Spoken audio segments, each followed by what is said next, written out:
religiones. Y he leído aquí una definición que haces en la que dices que en realidad no viajas, sino que buscas diferentes lugares para dónde vivir, dónde implantar, dónde trasladar la vida, pues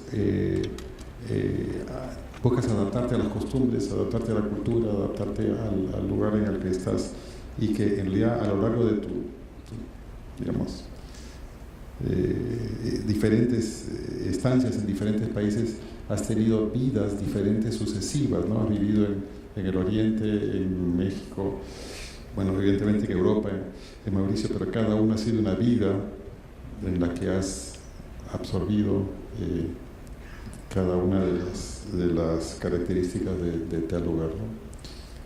Sí, yo creo que hay dos acontecimientos que influyeron muchísimo sobre mi mente y mi manera de vivir.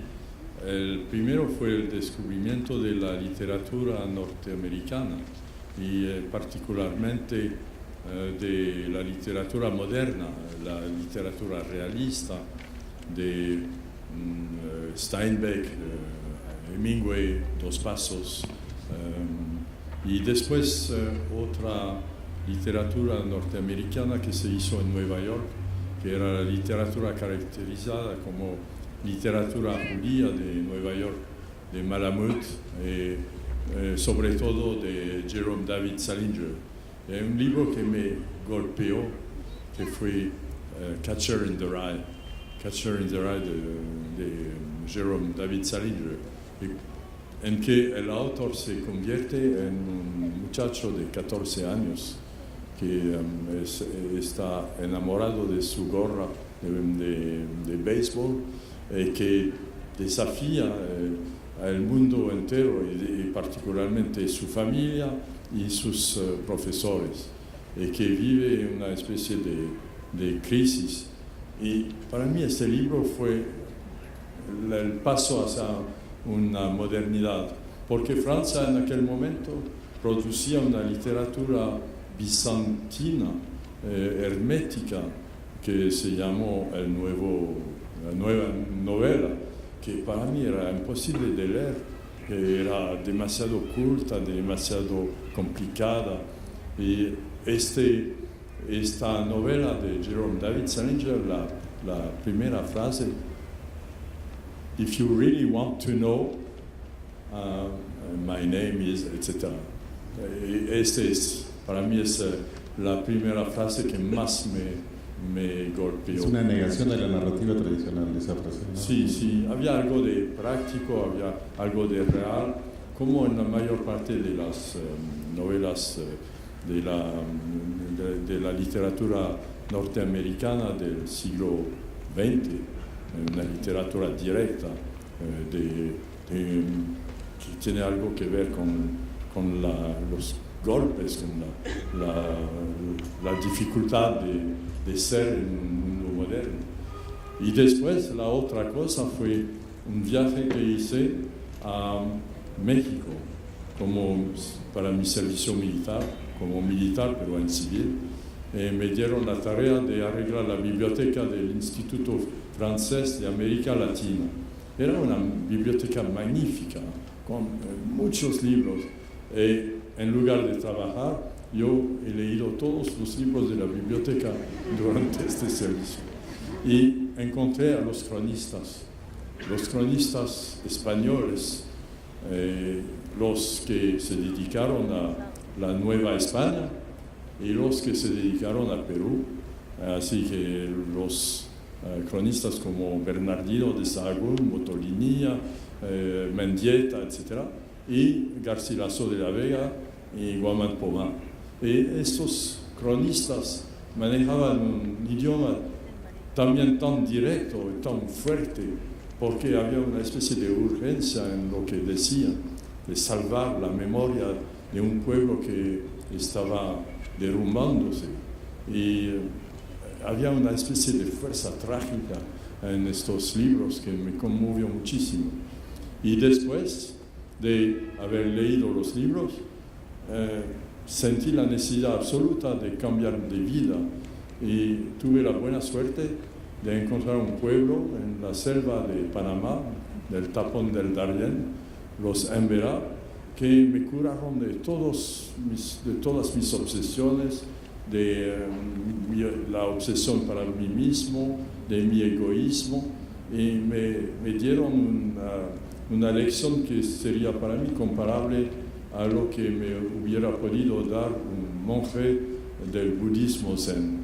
Me cambiaron totalmente y me limpiaron, y entonces pude empezar otra carrera de escritor. Y tú viviste en esta comunidad entre el año 70 y el año 74, la comunidad de los indios Emberá Wouna, entre Panamá y Colombia, ¿no? Y me contabas que ahí, después de una época muy, muy difícil, pues el encuentro con ellos se sirvió como una regeneración, ¿no? Y ahí también, en estas comunidades hay tantos relatos que luchan también contra el olvido, como en el caso de los cronistas, y esa fuerza trágica que tiene también Salinger, que también quiere expresar una voz propia dentro de todo este sistema que los oprimen, es algo que se nota mucho en tu narrativa también, esa sencillez y esa potencia de tus novelas.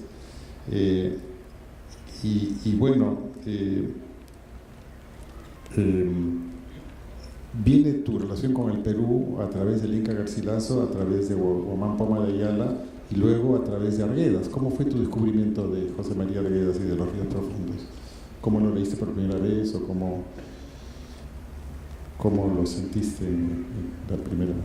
Sí, estoy ahora aquí para mi segunda estancia en Perú. Mi primera estancia fue en el 67, así que más de 40 años, es una vida. Y lo que me atrajo al Perú en 67 fue la lectura de Arguedas, porque sus libros estaban en la biblioteca del IFAL, del Instituto Francés de América Latina, y encontré un autor que a la vez manejaba una especie de exotismo y por otra parte decía una verdad escondida abajo del exotismo.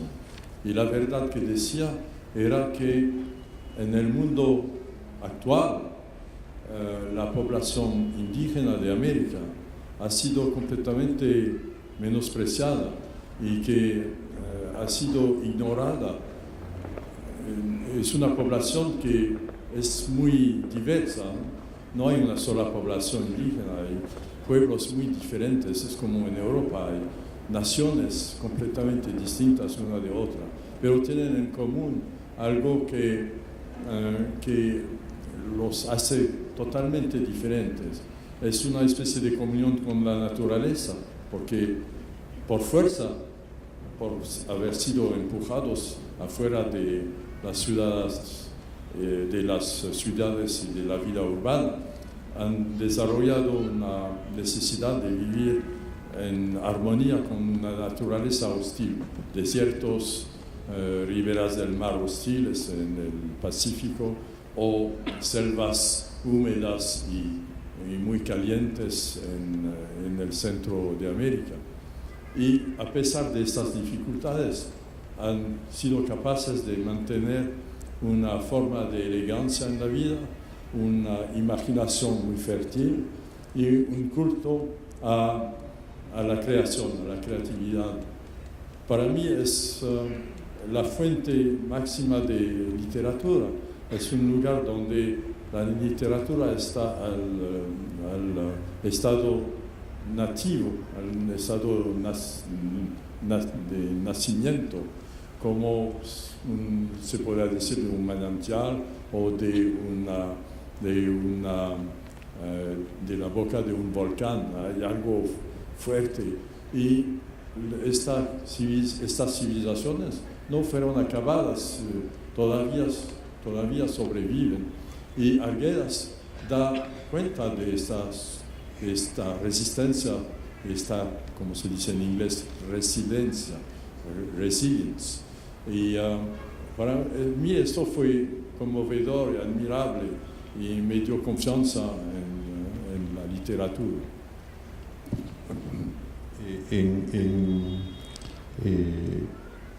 En Arguedas y en Rulfo, que es creo otro autor que también te fascina, creo que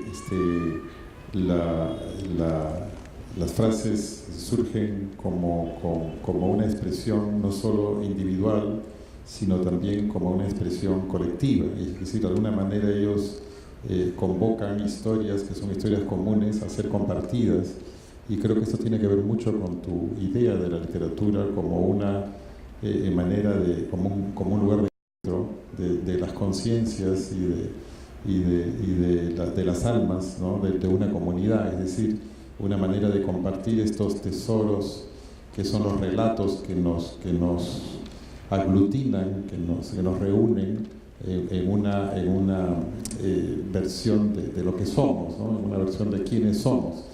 Y esto es algo que está muy presente pues, en estos escritores y que también está presente en los relatos orales, en las tradiciones de las comunidades, en muchas comunidades nativas, donde bueno, y en todas partes, ¿no? Yo siempre he pensado que pues un país, una sociedad es sus historias. O sea, los peruanos somos la historia de Manco Cápac y Mamahoyo, somos la historia de los héroes de la independencia, somos la historia de Miguel Grau, en fin, estos son nuestros personajes, estas son nuestras historias, estos somos nosotros, ¿no? O sea, nos aglutinan, pues son una serie de relatos, entre otras muchas cosas, pero esta creo que es muy importante en tu obra, la idea de que tú escribes no solo como una conciencia individual, sino también como un modo de rescatar unos tesoros colectivos. Y bueno, un libro que a mí me encanta, que se llama Viaje a Rodríguez, que tú escribiste sobre la isla de Rodríguez, que es una isla pequeñita que queda más allá de la isla Mauricio. Está el tema de tu abuelo, ¿no? Porque tú vas a un lugar muy lejano, pero también vas a un lugar lejano en el tiempo, es decir, buscas el legado de tu abuelo y buscas el último confín, ¿no? Entonces, en tu obra creo que hay una búsqueda de los lugares más remotos para encontrar los orígenes, ¿no? de la vida de todos nosotros. Sí, en mi familia había la leyenda de este señor, mi abuelo del lado paterno, pero era hermano de mi abuelo del lado materno. Y él era un juez en Isla Mauricio y se aburría mucho. Y no solamente se aburría, me sentía una especie de culpabilidad, porque lo mandaron en una pequeña isla para juzgar a un parricidio. No sé si dice parricidio. Y naturalmente el castigo era la muerte, debía de ser ahorcado. Y mi abuelo se rechazó porque era hostil a la pena de muerte y abandonó el cargo de juez y se volvió a una especie de aventurero que tomaba un barco pequeño para llegar a la isla de Rodríguez y para buscar a un tesoro hipotético que pensaba que estaba escondido en la isla. Y pasó los últimos años de su vida lejos de su familia, gastando dinero, el poco de dinero que tenía, para hacer esta investigación completamente loca. Y dejó en un cajón un montón de papeles, mapas, dibujos, relatos de esta búsqueda. Y mi tía, que era hija de este señor, mi tía lo mandó a mi papá un día este bulto de papeles en un paquete sobre que ella había escrito de una mano muy enojada, papeles sin valores. Mandó esto a mi papá. Y yo empecé a leer estos papeles y me fascinó la obstinación y la precisión, porque este señor escribía con una escritura muy fina, muy elegante, muy fina. Y los dibujos eran perfectos, las mapas eran perfectas, todo estaba bien hecho. Y era una obra de arte completamente imaginaria, no había nada de real en esta búsqueda. Y por fin decidí un día de hacer este viaje a la Isla Rodríguez y encontré a los sobrevivientes de la época, unos señores mestizos de edad grande que tenían 90 y más años y que me hablaban de él, me decían en criollo, en el idioma que mi grand-papa lui toujours content, lui toujours santé.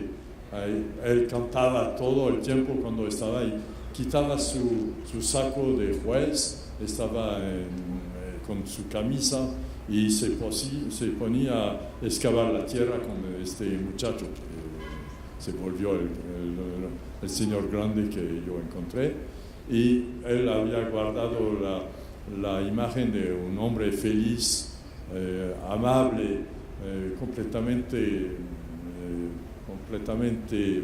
apasionado por su búsqueda. Por fin no encontró el tesoro, pero yo encontré los papeles y pude tratar de escribir esta leyenda en una novela que se llama El Buscador de Oro, y después el diario.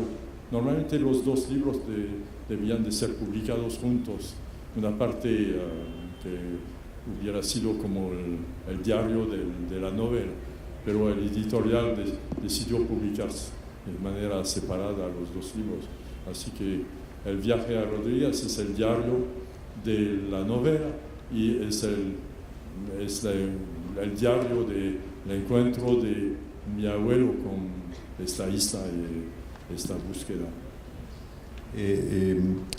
Tú has dicho en alguna ocasión que la América Latina es un continente que te devolvió el gusto por la escritura, que te devolvió el gusto por la vida, ¿no? Y que en vez de ir a un psicoanalista encontraste a los Embera, la comunidad de los Embera.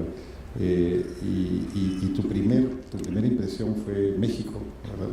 Una sociedad mestiza, mezclada, extrovertida. Esta es una sociedad que te impactó muchísimo.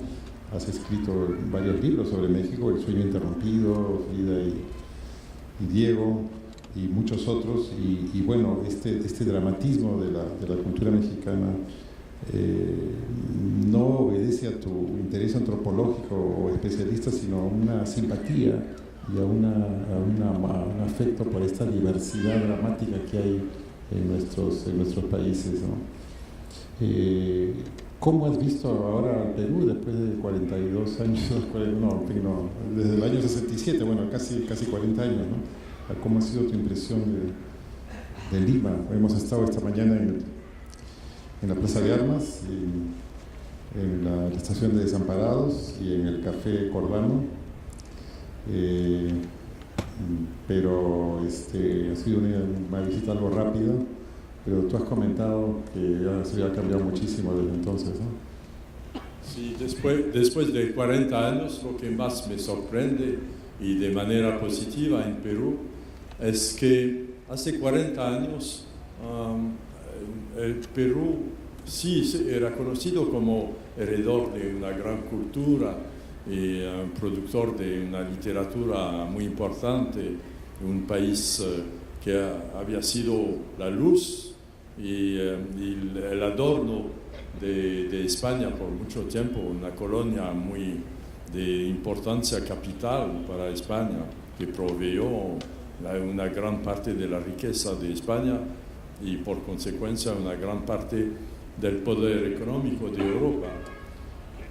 Pero regresando en Perú, encuentro algo que no existía hace 40 años.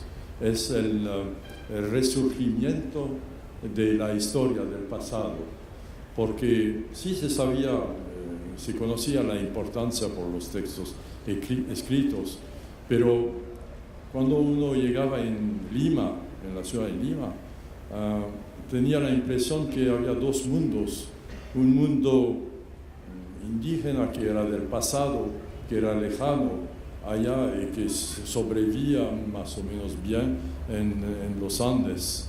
Y otra parte del país, que era Lima, la costa, pero Lima, la capital, donde la vida era una vida de tipo colonial, preocupada por cuestiones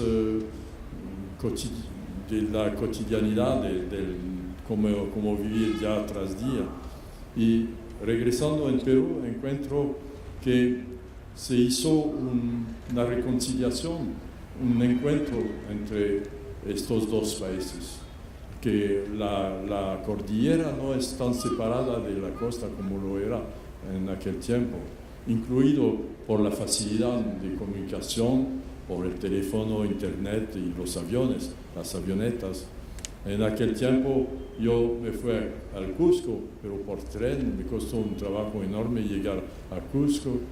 En Cusco yo había oído hablar del Machu Picchu, pero era una brecha, era muy difícil llegar hasta este monumento, así no llegué. Y era como estar en un mundo aparte cuando uno estaba en los Andes, el mundo que se encuentra precisamente en los libros de Arguedas. Pero sí, es un éxito, para mí es algo magnífico esta reconciliación, porque ahora la historia es parte de la vida cotidiana. El pasado está ahí, cerca, se puede tocar, se puede ver, es algo material y es algo que debe de dar una fuerza nueva al pueblo peruano y a los limeños, porque ellos también participan. Al principio de la tarde me fui a visitar lo que en México se llama una yacata, que es una especie de pirámide que está muy cerca, está en Miraflores, en el centro de la ciudad. Se llama la Huaca Pucllana. Es un lugar extraordinario. Es como decir, por partes uno tiene la impresión de estar en la luna, porque el color de la tierra, la forma de las ruinas, pero después uno adivina la presencia humana y la fuerza de la civilización que construyó esto. Y esto está ahí, en el centro de la ciudad, es como un nuevo corazón de esta ciudad, del barrio de Miraflores. Y además me contaron que anteriormente esto fue nada más una loma, como una especie de zona abandonada donde la gente tiraba los derrumbes y los niños iban a hacer bicicleta y había competición de motocross en esta zona. Y ahora es una zona de cultura, es una zona de elevación mental, es algo magnífico. Sí, yo creo que hemos conversado sobre el hecho de que el gran tema de la vida contemporánea es el mestizaje, es decir, hoy día en Europa, en Estados Unidos, en todas partes del mundo hay olas de migrantes que quieren adaptarse a las nuevas sociedades a las que llegan, pero que no lo logran del todo.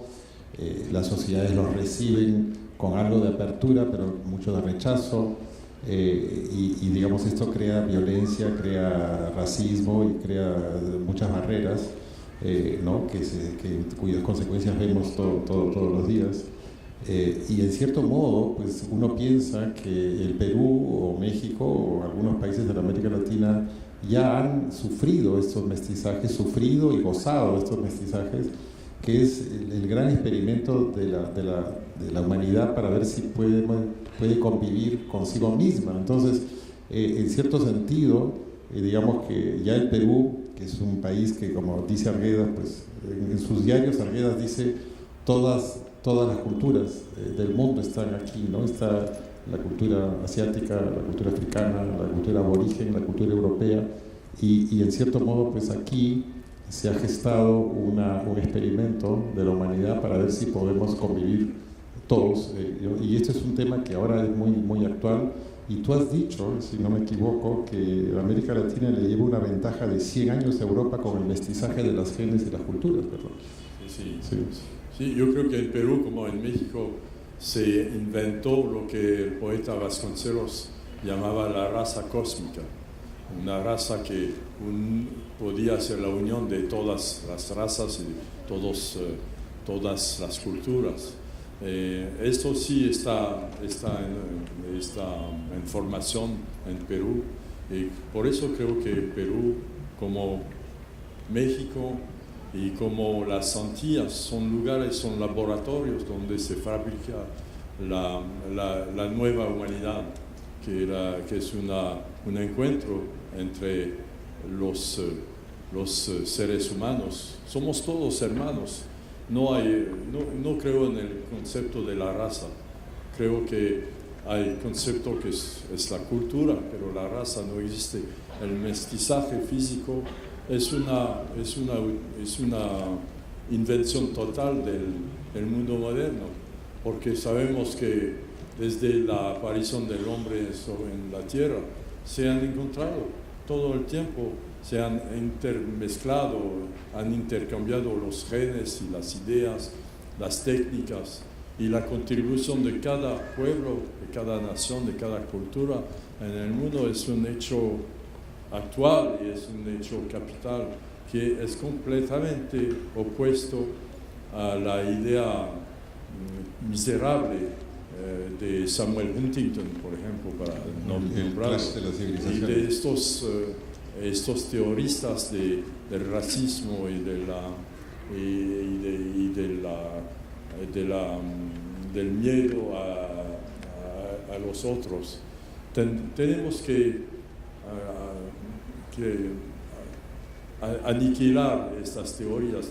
Tenemos que seguir los buenos ejemplos de estas naciones como Perú, como Bolivia, como Ecuador, como las Antillas y como algunos países de África y algunos países del Oriente, de crear el hombre nuevo en este encuentro magnífico. Comentábamos ahora en el almuerzo que una de las razones de la gastronomía peruana es precisamente el aporte de tantas diversas culturas, el aporte asiático, el aporte africano, el aporte europeo y el aporte aborigen, y ahí está la riqueza en la mixtura, en el mestizaje, digamos, de los sabores. Y a mí siempre me ha gritado la idea de la pureza cultural, la pureza étnica, la pureza en cualquier sentido. Nadie es puro, felizmente que no somos puros. No existen razas puras, ¿no? Ni mucho menos. Hay algunos que piensan que los caballos son de pura raza, pero como decía Luis Alberto Sánchez, eso es porque no le han preguntado a la yegua.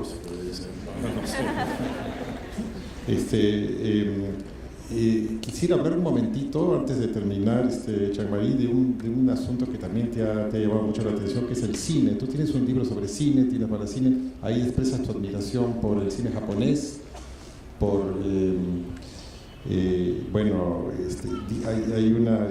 el cine de Godard, de Bergman, hay una película que elogias muchísimo, ¿no? Le Conte de la Lune après la pluie, de Mizoguchi, y también el cine coreano, ¿no?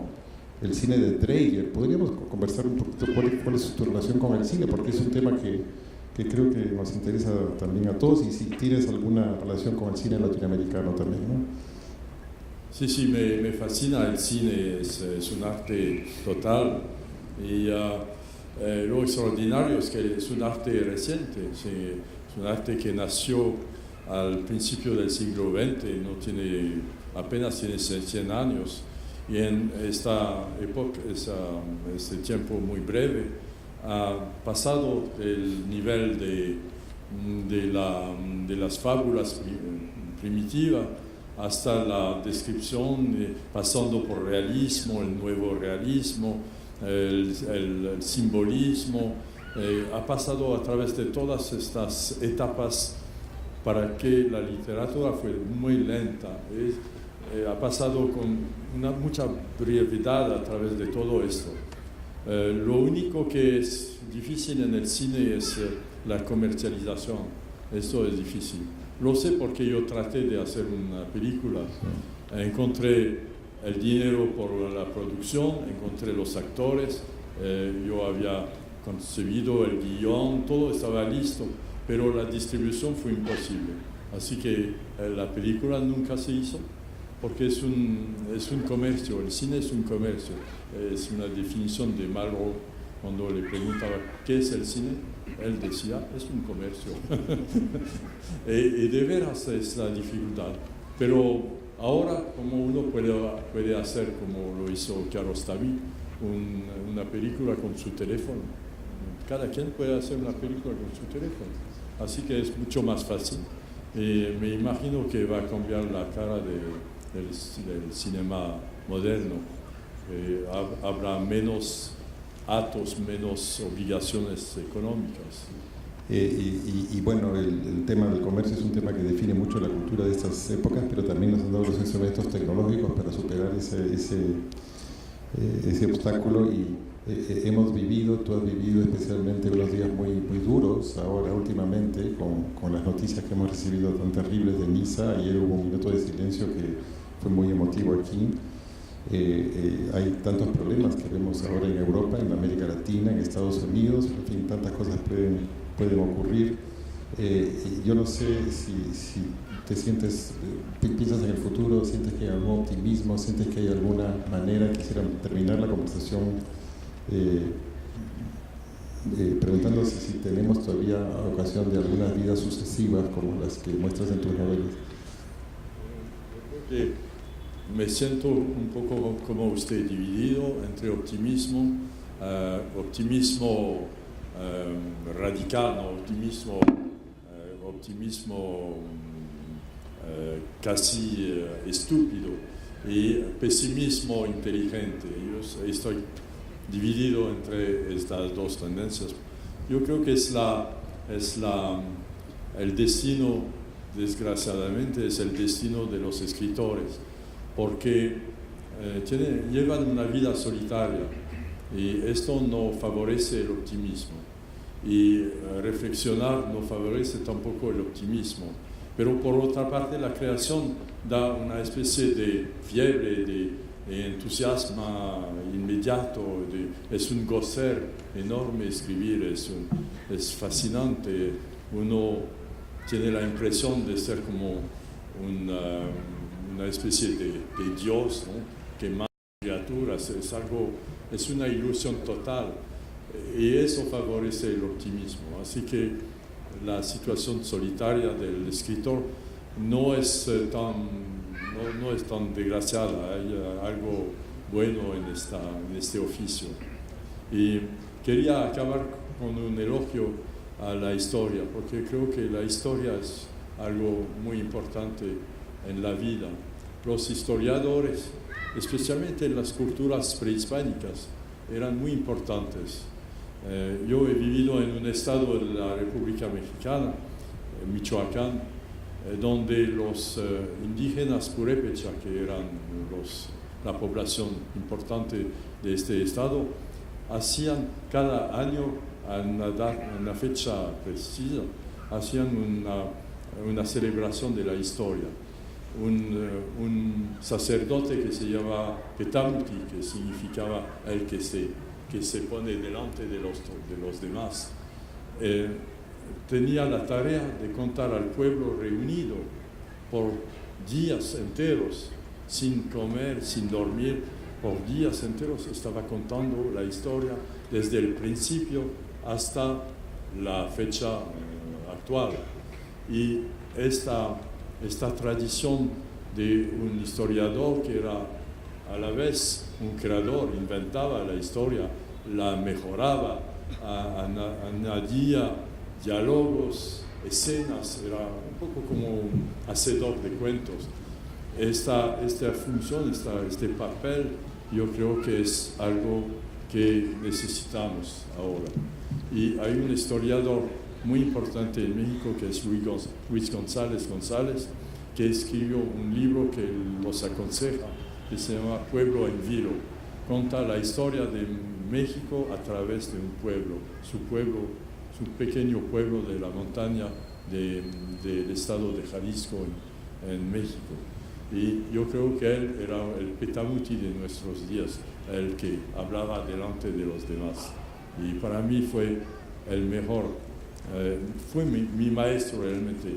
Después del encuentro con las poblaciones indígenas de Panamá, creo que este señor, este historiador mexicano, me dio confianza en el porvenir de lo que está escrito en la literatura. Muy bien, muchísimas gracias. Con esa palabra nos quedamos. Entonces, Jean-Marie, un aplauso por favor para Jean-Marie. Gracias.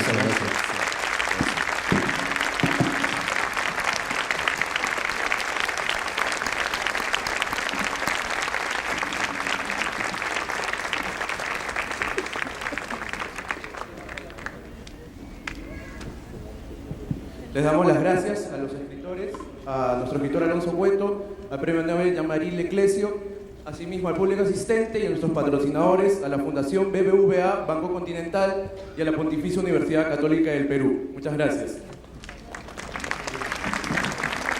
Yo quería hacer una precisión. El día domingo voy a firmar libros, así que me perdonen, pero hoy me siento un poco cansado y me voy a despedir ahora. Pero nos podemos encontrar el día domingo. Con mucho gusto. El día de mañana la firma se realizará a las 7 de la noche en el Salón de Firmas. Muchas gracias.